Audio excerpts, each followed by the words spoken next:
Bueno, continuando con nuestro club de lectura, estamos con el libro de grandes biografías. En esta ocasión estamos viendo a Rembrandt. Y vamos a iniciar lo que es el capítulo 20. Mi narración se acerca a ese momento entre 1661 y 1668, en que tantas cosas sucedieron, pero de ellas muy pocas, siento decirlo, que contribuyeron de algún modo a la felicidad de mis amigos o a la mía propia. En cuanto a mí respecta, un acontecimiento que llenó de tristeza mi corazón fue la pérdida de mi amigo Jean-Louis. Cierto día me llevaron una carta suya. Puesto que las despedidas eran dolorosas, me explicaba Jean-Louis, prefería notificarme por escrito que se encontraba camino de Francia, a bordo de su barco de vela, de vuelta al hogar.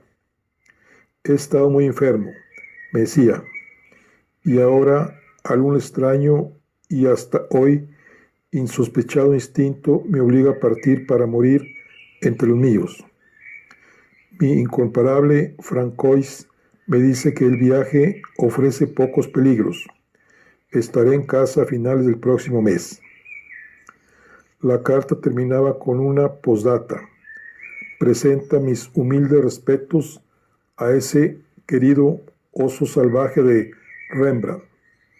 Su vida ha transcurrido en un lugar imaginario, de tan infinita belleza e integridad que el mundo se ha encogido de hombros y le ha ignorado. Ahora está ya viejo y enfermo, ha engordado mucho y pronto será digno de lástima. Cuando llegue el fin, lo enterrarán en cualquier fosa ignorada, pero ¿ha existido nunca nadie más rico que él? 4 semanas después, un convoy de barcos mercantes que volvía de Batavia se había topado con un pequeño velero a la salida del Canal de la Mancha. Llevaba izada la bandera de Francia, pero a bordo les habían dado voces indicándoles en mal holandés que procedía de Ámsterdam y se dirigía rumbo a las costas francesas del sur. Nunca pude enterarme de si Jean-Louis llegó por fin a la tierra que le vio nacer o si partió para otra costa de la que hasta hoy nadie ha retornado.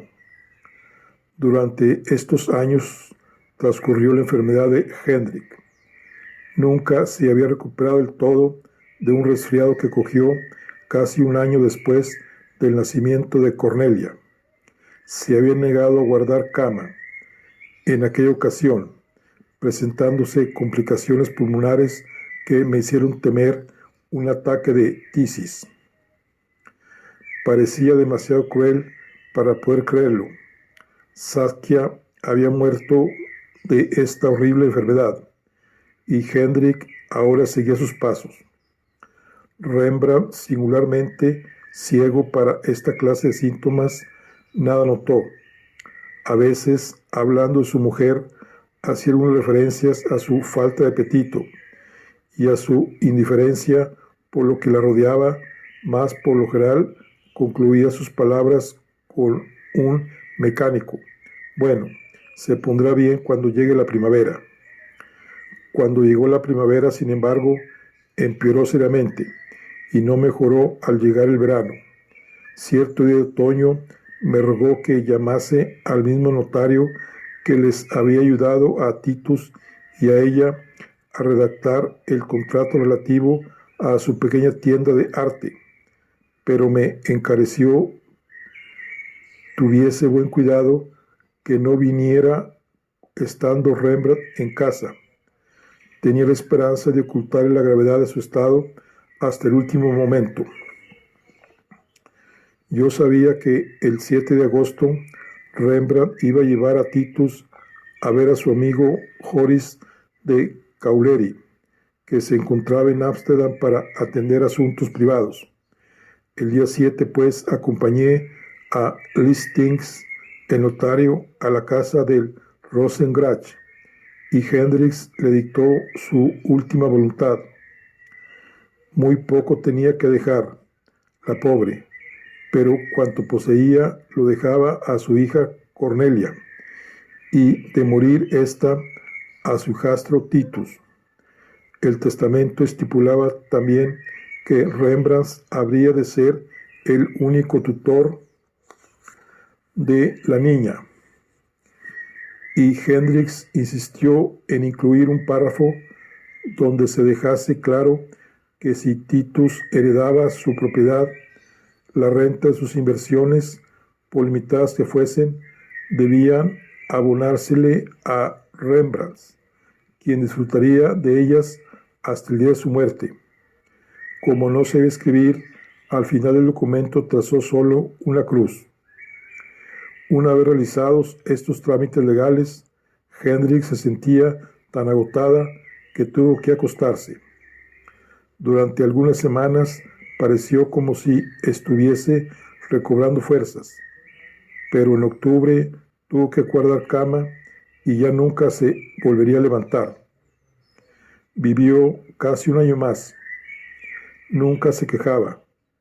Su amor por Rembrandt y por sus dos hijos, Titus la consideraba en todo como a su propia madre, y Hendrik no parecía hacer diferencia entre Cornelia y el hijo de Sakia.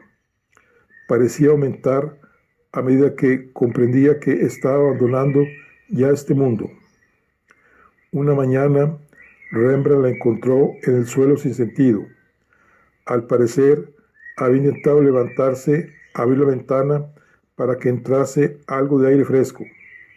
Se había visto aquejada de frecuentes ataques de asfixia que solo el aire fresco podría aliviar. Titus corrió a buscarme, todo lo aprisa que pudo, mas cuando yo llegué a la casa del Rosengach, Hendrix había muerto. Aquella misma tarde dispusimos el sepelio.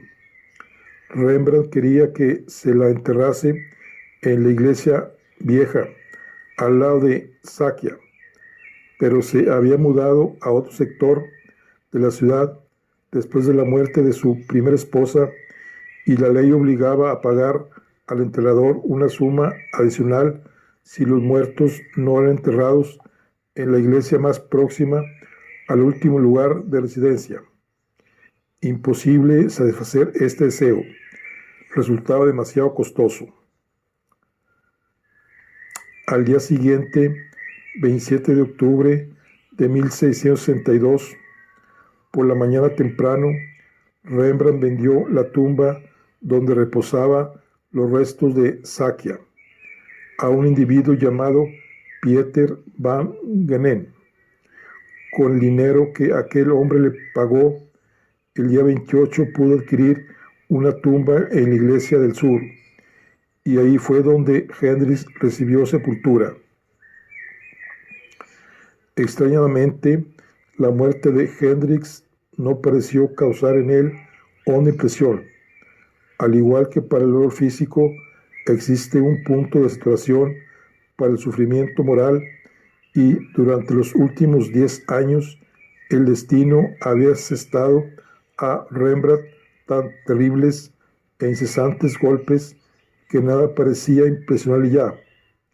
Después de la indiferencia con que los síndicos del gremio de pañeros habían recibido su cuadro, comprendió que, al menos en lo referente a su vida artística, no habría rehabilitación posible. En el lenguaje de aquellos años, había quedado al margen de la competición. En cierta ocasión, intenté consolarle citándole un episodio que había encontrado en un autor griego de la antigüedad, en una carrera celebrada en el Stadium ateniense. El público, viendo a un hombre que corría rezagado tras el último de los demás participantes, le reprochó a grandes gritos su torpeza, hasta que descubrió que el objeto de su disgusto iba tan por delante de todos que había ganado el premio ya. Pero esto no pareció divertir ni interesar a Rembrandt. Soltó un gruñido y volvió a su caballete. Trabajaba mucho por aquellos días, demasiado, para que yo estuviese satisfecho desde un punto de vista profesional. Rara vez salía de casa. Se alegraba de ver a los pocos amigos que le quedaban. Era correcto con ellos e incluso trataba a veces de mostrarse cordial, pero su mente estaba siempre ocupada en otras cosas, y cuando se le dirigía la palabra, necesitaba algún tiempo para darse cuenta de que le hablaban, y se esperaba de él una respuesta. Rembrandt provenía de una estirpe de hombres vigorosos. Su padre, sus abuelos y bisabuelos habían luchado mientras duró la Gran Rebelión y habían vivido para contarlo. Pertenecía a esa clase de personas que nunca se doblegan, pero el hierro más fuerte acaba por romperse si el golpe tiene fuerza bastante.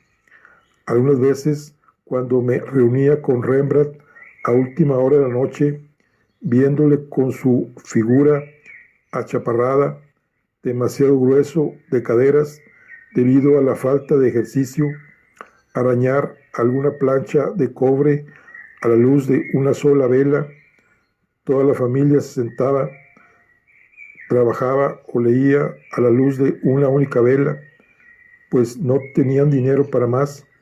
Me preguntaba cuánto tiempo tardaría en sobrevenir la catástrofe. Rembrandt hablaba ya muy pocas veces de su trabajo, y todo lo que hacía era a escala menor. Habían pasado ya los días del caballero sonriente y de las Saquias y las Hendricks, ataviadas como damas de compañía de alegres reinas extranjeras. En su casa, pequeña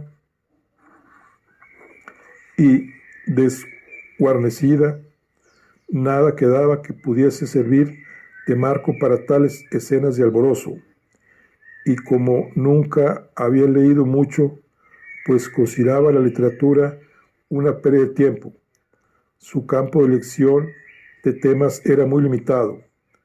Tenía que volver a sus recuerdos de juventud o a los episodios bíblicos que su madre le había relatado cuando era niño. Pero el Cristo que a la sazón pintaba no era el joven y hermoso profeta de sus rivales italianos, predicando la buena nueva entre peñascos bañados por el sol en algún monte palestino. No, era invariablemente el varón de dolores, Cristo azotado, Cristo despidiéndose de sus discípulos, Cristo sumido en profunda meditación ante las paredes del templo, y todos los problemas que le atormentaban hasta que lograba deshacerse de ellos, expresándolos en sus cuadros. Todo estaba ligado a ese sentimiento de perdición, ese sentimiento de futilidad y ese aire de desesperanza, rebeldía, que se había apoderado de él cuando por última vez cruzó la puerta de su casa de la Brestraat.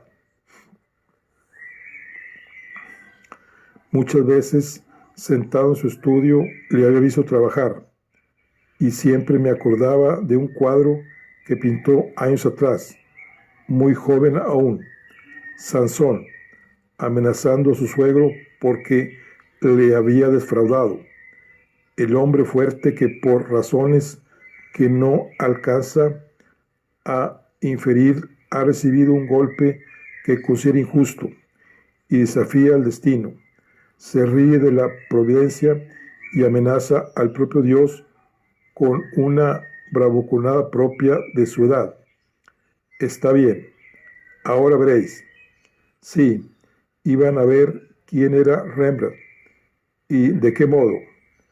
En aquel cuarto destartalado de una pobre casa del Rosengrach, obrándose tales milagros de color que el mundo en los siglos venideros tendrá que sentarse ante ellos en respetuoso silencio y decir: ese punto ningún hombre podrá traspasarlo sin elevarse al rango de un dios.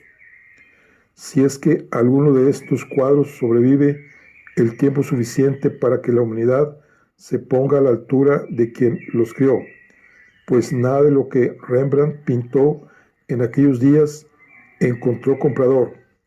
¿Dónde se encuentran hoy esas obras? Solo un año después de su muerte, no puede decirlo.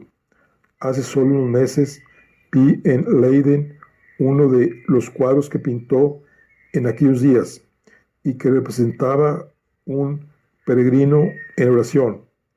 Estaba colgado entre un violín de bajo precio y un par de pantalones usados de marinero, en la tienda de un prestamista. Ignoro el paradero de los demás.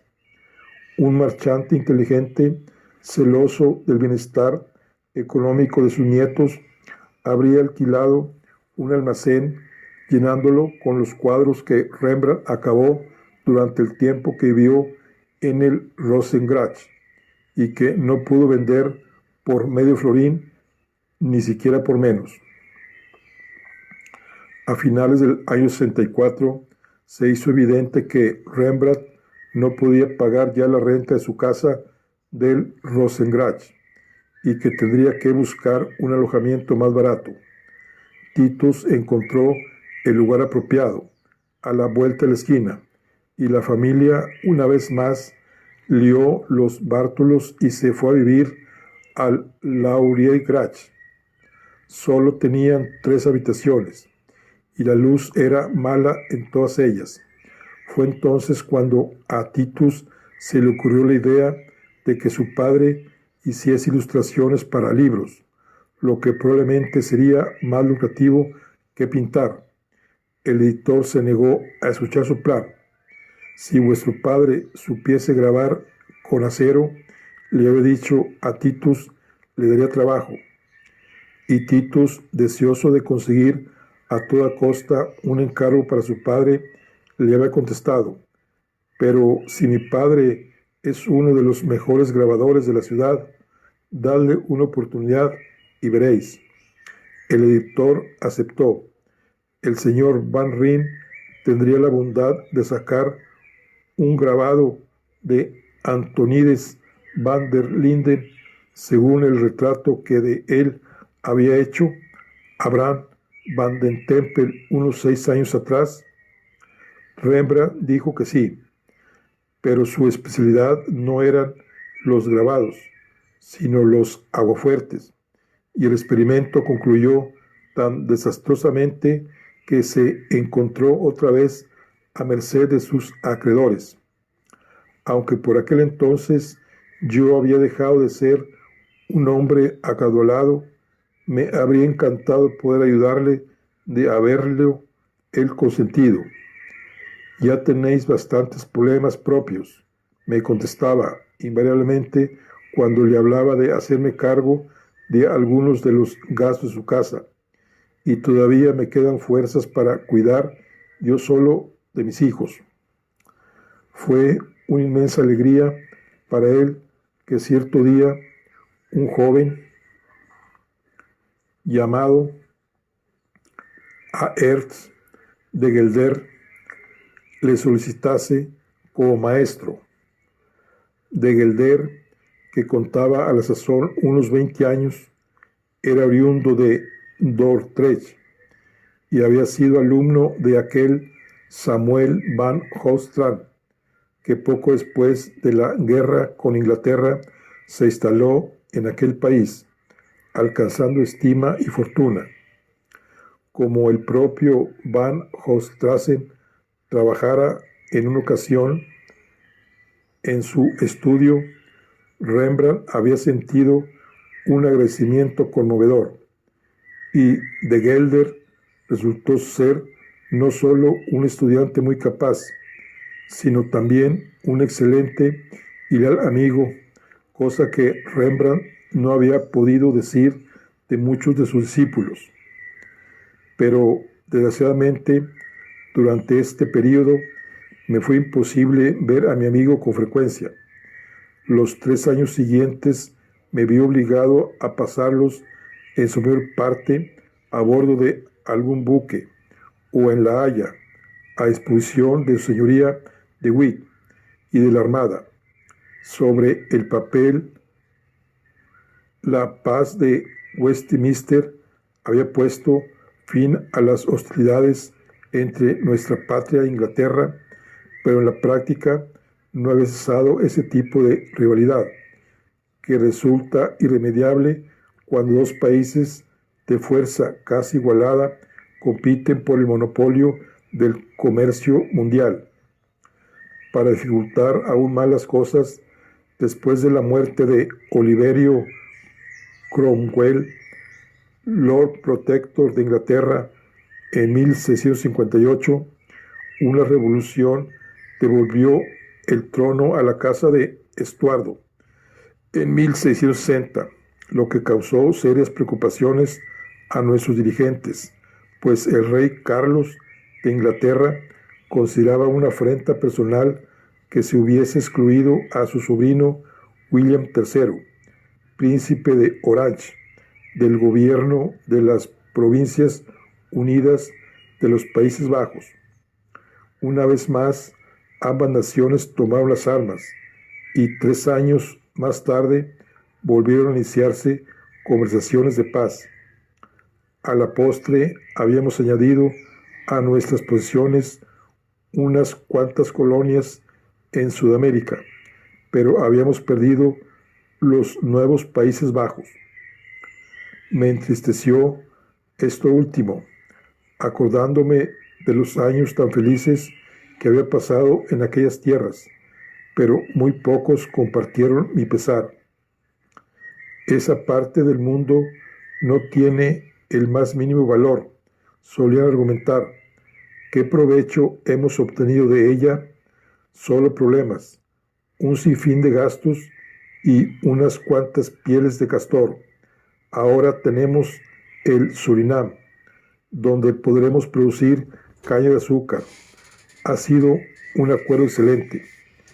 Y no se cansaban de alabar la sagacidad política que les había deparado la próspera ciudad de Paramarimbo, a cambio del miserable pueblo de Nieuw Ámsterdam, que ahora los ingleses, en honor del hermano del rey, llamaban Nueva York.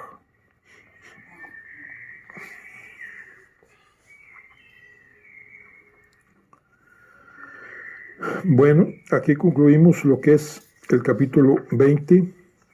Ya estamos casi en el final de nuestra obra. Nos vemos en la siguiente. Hasta luego.